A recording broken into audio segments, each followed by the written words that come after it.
Prépare-toi à découvrir les pires légendes du Japon. Ces légendes urbaines défient la logique et je te garantis que tu seras surpris par ce que tu verras aujourd'hui ici. Des jeux qui attirent les esprits à la femme à la bouche fendue, ces légendes urbaines japonaises continuent de hanter les esprits et les lieux, transformant ce qui est familier en quelque chose de perturbant et l'ordinaire en extraordinaire. Mets tes écouteurs, éteins les lumières et couvre-toi bien avec ta couverture. Nous allons commencer. Hanako-san, la file des toilettes. Imagine être à l'école la nuit. Les couloirs sont vides et silencieux. La seule lumière provient des lampes vacillantes au plafond. L'atmosphère est étrange et chaque bruit, chaque écho semble amplifié. L'odeur de propreté mélangée à quelque chose d'ancien et de moisi remplit l'air. Tu es seul, ou du moins, c'est ce que tu penses. Il y a de nombreuses années, une fille nommée Hanako jouait à cache-cache avec ses amis. C'était un jour normal, rempli de rires et de jeux. Hanako, cherchant une bonne cachette, décida de monter au 3e étage de l'école et de se cacher dans les toilettes du 3e box. Elle entra, ferma la porte et attendit en silence. Mais quelque chose de terrible allait se produire. Pendant qu'elle était cachée, elle entendit des pas à l'extérieur.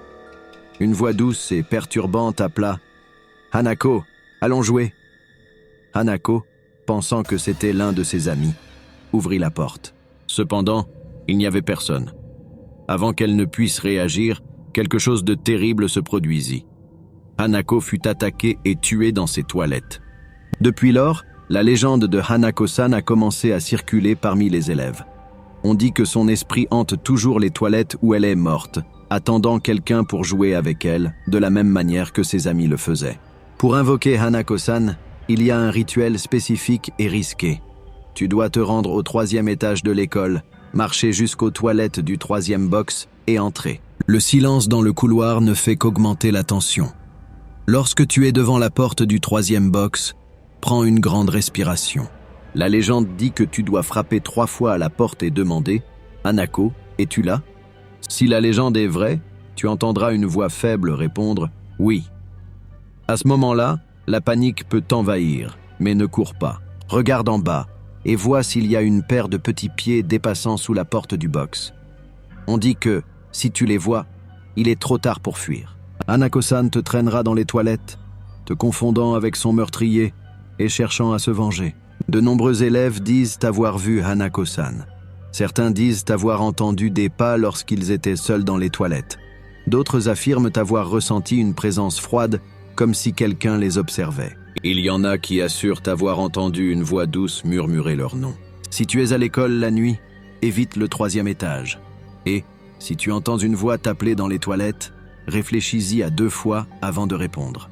Hanako-san pourrait t'attendre, prête à jouer à cache-cache une fois de plus. Et cette fois, elle ne sera pas seule. Akai-kami, Aoi-kami, papier rouge, papier bleu. T'es-tu déjà retrouvé seul dans des toilettes publiques, tard dans la nuit ? Le silence est presque absolu, interrompu seulement par le son d'un robinet qui goutte ou l'écho de tes propres pas. C'est un scénario courant, mais une légende japonaise transforme ce lieu familier en quelque chose de terriblement effrayant. La légende de Akai-kami, Aoi-kami commence ainsi. Tu es dans des toilettes, répondant à tes besoins, lorsque tu te rends compte soudainement qu'il n'y a pas de papier toilette. Le silence est interrompu seulement par le son du robinet qui goutte. Une voix froide et étrangement calme demande « Papier rouge ou papier bleu ?» Ton cœur s'accélère. La question est étrange et déconcertante, mais la voix continue d'insister. « Papier rouge ou papier bleu ?» Si tu choisis papier rouge, ce qui se passe ensuite est terrifiant. La légende dit que tu seras coupé de manière si brutale que ton sang couvrira tout autour de toi, te laissant enveloppé dans du papier rouge. C'est une mort violente et douloureuse.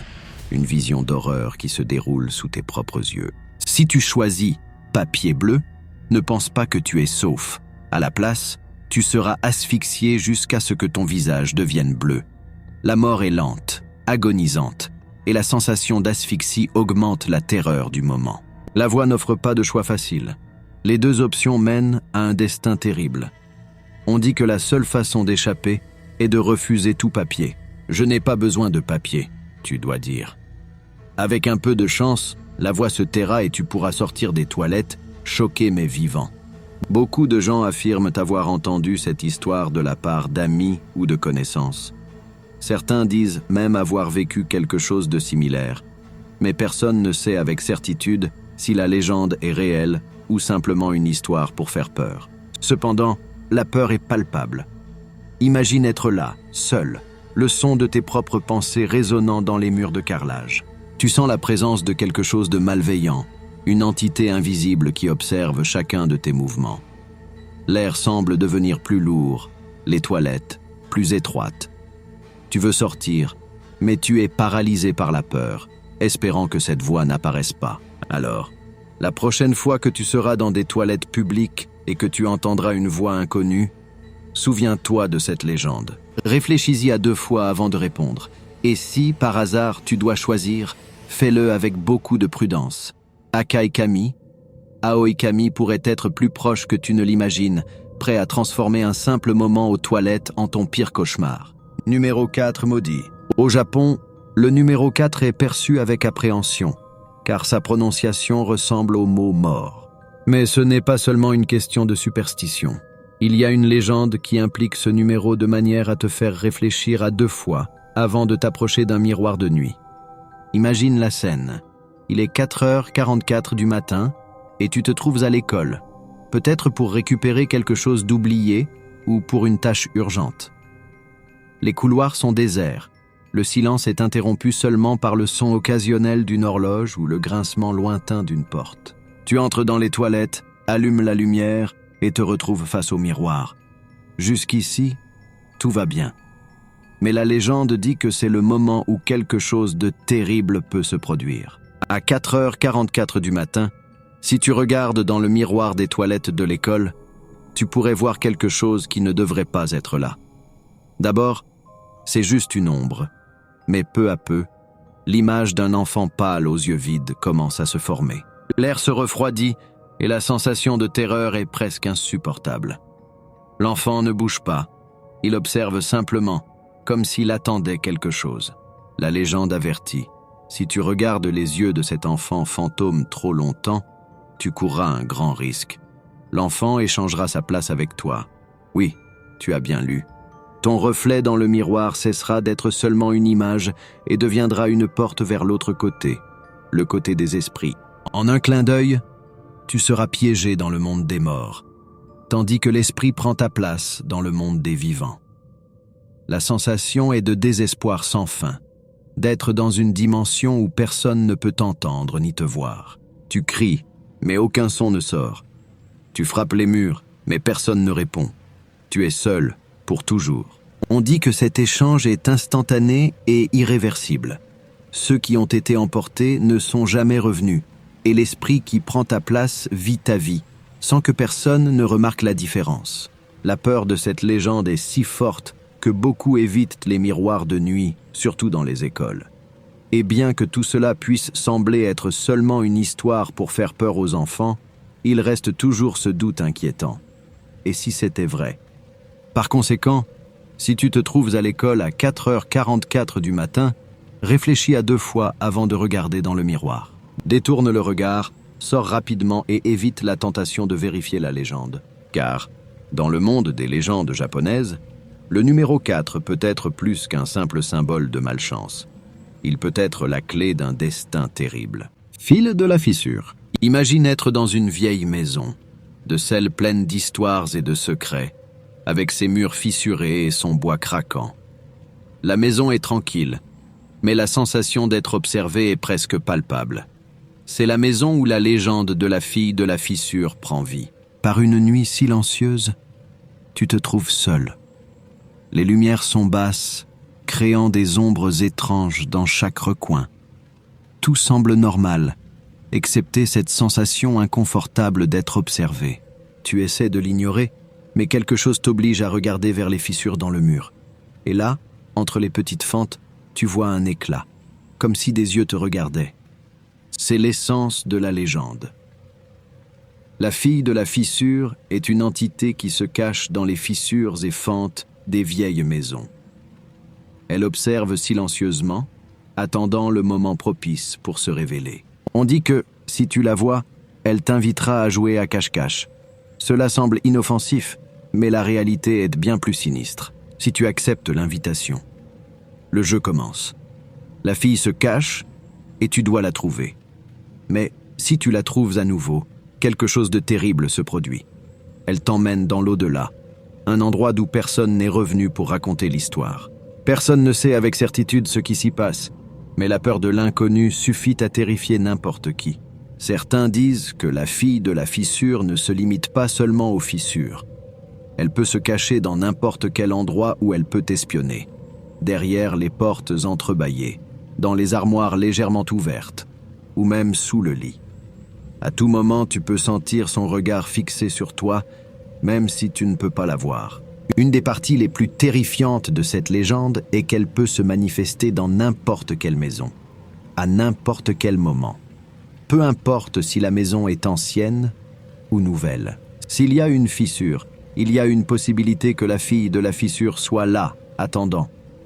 Beaucoup rapportent sentir une présence la nuit, entendre des chuchotements doux ou voir une ombre se déplacer rapidement du coin de l'œil.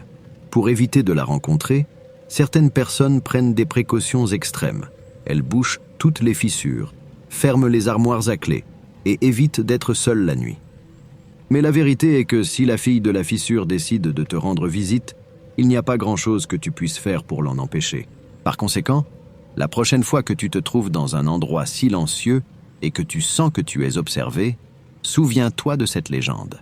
Prête attention aux fissures dans les murs, aux portes légèrement ouvertes et aux espaces sombres où la lumière ne parvient pas. Cela peut être seulement ton imagination, mais cela peut aussi être la fille de la fissure, attendant patiemment pour jouer à cache-cache. Et rappelle-toi, si elle te trouve en premier, il se peut que tu ne reviennes jamais. Tunnel de Kiyotaki. Le tunnel de Kiyotaki est un endroit qui semble normal à la lumière du jour, mais la nuit, il révèle son côté le plus sombre et effrayant. Construit en 1927, le tunnel a une histoire perturbante que peu osent explorer. Pendant la journée, il mesure 390 mètres, mais quelque chose d'étrange se produit lorsque le soleil se couche. La longueur du tunnel s'étend à 444 mètres, un nombre qui, au Japon, est synonyme de malchance et de mort. L'histoire commence avec la construction du tunnel. À cette époque, de nombreux ouvriers ont perdu la vie dans des accidents tragiques. Au lieu de retirer les corps, les constructeurs les ont enterrés dans les murs du tunnel. On dit que les esprits de ces ouvriers n'ont jamais trouvé la paix et hantent encore le lieu. Imagine conduire tard dans la nuit, passant par le tunnel de Kiyotaki. Les murs de béton semblent se refermer autour de toi, et l'air devient de plus en plus froid à mesure que tu avances. Soudain, les phares de la voiture commencent à clignoter, et tu sens une présence étrange. C'est comme si quelqu'un ou quelque chose était sur le siège arrière, observant chacun de tes mouvements. Les récits les plus terrifiants proviennent de ceux qui ont osé regarder dans le rétroviseur à l'intérieur du tunnel. Ils disent que si tu as le courage de regarder, tu peux voir le reflet d'un fantôme assis sur le siège arrière. L'esprit, pâle et aux yeux vides, semble te fixer, attendant le moment propice pour attaquer. La terreur de voir une figure fantomatique si proche, sachant qu'elle est à l'intérieur de ta voiture, est indescriptible. D'autres récits parlent de personnes traversant le tunnel à pied. Le silence est presque assourdissant, seulement brisé par les pas qui résonnent sur les murs froids. À mesure qu'ils avancent, ils commencent à entendre des murmures. Des voix désespérées appelant à l'aide, se lamentant de leur mort. Puis, en un instant, la température baisse drastiquement et la personne sent une main froide toucher son épaule, comme si l'un des esprits essayait de l'attirer à l'intérieur des murs. Il y a aussi l'histoire d'un miroir, stratégiquement placé au milieu du tunnel. Ce miroir est considéré comme maudit. Si tu regardes dedans et que tu vois le reflet d'un fantôme, quelque chose de terrible se produira. Beaucoup évitent de regarder le miroir, mais la curiosité est parfois plus forte que la peur. Ceux qui ont vu le reflet n'ont jamais été les mêmes, certains disparaissant sans laisser de traces. Pour augmenter encore la terreur, on dit qu'à minuit, le tunnel semble changer. Les murs s'étendent et se contractent, créant la sensation que tu es englouti. Personne ne sait avec certitude s'il s'agit d'une illusion créée par la peur ou si le tunnel se transforme réellement, mais l'effet est terrifiant. Le tunnel de Kiyotaki n'est pas seulement une structure de béton, c'est un portail vers l'inconnu. Les âmes inquiètes des ouvriers morts, les reflets fantomatiques et les murmures sombres font de cet endroit l'un des lieux les plus hantés du Japon. Alors, si tu te trouves près du tunnel de Kiyotaki de nuit, réfléchis à 2 fois avant de le traverser. Et si tu le fais, évite de regarder dans le miroir. Ne t'arrête pas et essaie de ne pas écouter les murmures. Car une fois que tu entres, il se peut qu'il n'y ait pas de sortie. Kuchisake Onna, la femme à la bouche fendue. La légende de Kuchisake Onna, la femme à la bouche fendue, est l'une des histoires les plus terrifiantes du folklore japonais, capable de faire réfléchir à 2 fois avant de marcher seul la nuit. Cette légende prend vie dans les rues sombres et désertes, où la peur se cache à chaque coin. Imagine une nuit froide et silencieuse. Tu marches vers chez toi, les pas résonnant sur l'asphalte. Les rues sont désertes, et la seule lumière provient des lampadaires qui projettent de longues ombres. Soudain, tu remarques une silhouette au loin, s'approchant lentement. C'est une femme vêtue d'un long manteau, un masque chirurgical couvrant la partie inférieure de son visage. Jusque-là, rien d'inhabituel, surtout en ces temps où les masques sont courants. Mais il y a quelque chose d'inquiétant dans son regard, quelque chose qui te donne la chair de poule. À mesure qu'elle s'approche, tu remarques que la femme a une expression perturbante. Ses yeux sont froids, presque vides, mais il y a une étincelle de quelque chose de malveillant en eux. Elle s'arrête devant toi et d'une voix douce mais tendue demande « Suis-je jolie ?» Un frisson te parcourt. La question est étrange, mais son apparence ne laisse pas place à une réponse négative. Nerveusement, tu réponds que oui, qu'elle est jolie. La femme, alors, retire lentement le masque, révélant un sourire grotesque qui s'étend d'une oreille à l'autre, comme si quelqu'un avait fendu sa bouche. « Et maintenant ?» demande-t-elle, avec un sourire déformé. La terreur t'envahit. La vision est horrible et en même temps hypnotisante. Si tu réponds « non », on dit qu'elle sortira des ciseaux ou un couteau aiguisé et terminera ce qu'elle a commencé, te tuant brutalement. Si tu réponds « oui », pensant échapper à sa fureur, elle fera la même chose avec toi, transformant ton visage en une réplique du sien. Cependant, il y a une façon d'échapper. Certaines versions de la légende suggèrent que tu peux confondre Kuchisake Onna en donnant une réponse vague, comme « tu es plus ou moins jolie ». Cela peut te donner un moment pour fuir pendant qu'elle essaie de comprendre ta réponse. D'autres histoires disent que tu peux jeter des bonbons ou de l'argent dans sa direction, la distrayant suffisamment pour t'échapper. Les récits de rencontres avec Kuchisake Onna varient, mais tous partagent le même élément de peur paralysante. Beaucoup affirment l'avoir vue dans les rues de quartiers tranquilles, près des écoles ou dans des ruelles sombres. Le simple fait de penser à la rencontrer suffit à faire éviter de sortir seul la nuit. Cette légende, même si ce n'est qu'une histoire, touche une peur profonde. La vulnérabilité et le danger de faire confiance à des inconnus. La prochaine fois que tu marches seul et que tu vois une silhouette au loin, réfléchis à 2 fois avant de t'approcher. Kuchisake Onna pourrait être là, attendant pour demander « Suis-je jolie ?» Et toi, que répondrais-tu? Teke teke. La légende de Teke Teke est l'une des plus effrayantes du Japon, pleine d'horreur et de mystère. Imagine rentrer chez toi tard dans la nuit. Le vent souffle froid et le silence est presque absolu, interrompu seulement par le bruit lointain d'un train qui passe. Les rues sont désertes et tu ressens une étrange sensation de malaise, comme si quelque chose allait se produire. Soudain, tu entends un bruit étrange, un son qui semble mélanger des grattements et des coups rapides. Teke teke teke teke. Le bruit est constant et semble se rapprocher de plus en plus. Tu regardes autour de toi, mais tu ne vois rien. Ton cœur commence à battre plus vite et la sensation de peur grandit. Teke teke est l'esprit vengeur d'une jeune fille qui a subi une mort horrible. L'histoire dit qu'elle est tombée sur une voie ferrée et a été coupée en 2 par l'impact. Son esprit, maintenant sans jambes, utilise ses coudes pour se déplacer, traînant son torse sur le sol. Le son « teke teke » est le bruit qu'elle fait en se déplaçant, désespérée et furieuse. Alors que tu marches, le son devient plus fort. Finalement, tu vois quelque chose au loin, une silhouette se traînant vers toi à une vitesse terrifiante. C'est une jeune fille, mais quelque chose ne va pas du tout. Là où devraient être ses jambes, il n'y a qu'un bord irrégulier de chair et d'os.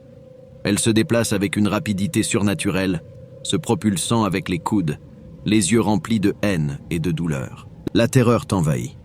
Les histoires disent que, si Teke Teke te trouve, elle te coupera en deux. Exactement comme cela lui est arrivé. Il n'y a pas de fuite assez rapide. Il n'y a pas d'endroit où se cacher. Tu sens qu'elle se rapproche de plus en plus? Le son Teke Teke est maintenant assourdissant. La figure se traînant est sur le point de t'atteindre et ton instinct de survie te pousse à courir, mais tes jambes semblent lourdes, comme si la peur les avait paralysées. Tek Tek est implacable. Certains disent que si tu es sur un pont ou près des voies ferrées, la sensation de danger augmente. C'est comme si elle était liée à ces endroits, éternellement attachée au lieu de sa mort. D'autres versions de la légende affirment qu'elle peut apparaître n'importe où, cherchant à se venger de quiconque croise son chemin. Tu te souviens des histoires que tu as entendues, des moyens d'essayer de la tromper ou de la distraire, mais rien ne semble fonctionner. La peur est réelle et paralysante. La légende de Teke Teke n'est pas seulement une histoire pour faire peur aux enfants. C'est un avertissement sombre sur ce qui peut arriver lorsque l'esprit d'une personne est arraché de la vie de manière si violente. Si jamais tu entends le son Teke Teke dans le silence de la nuit, cours aussi vite que tu peux. Ne regarde pas en arrière. Ne t'arrête pas avant d'être en sécurité chez toi. Car Teke Teke est là dehors, et elle ne se reposera pas avant de trouver sa prochaine victime.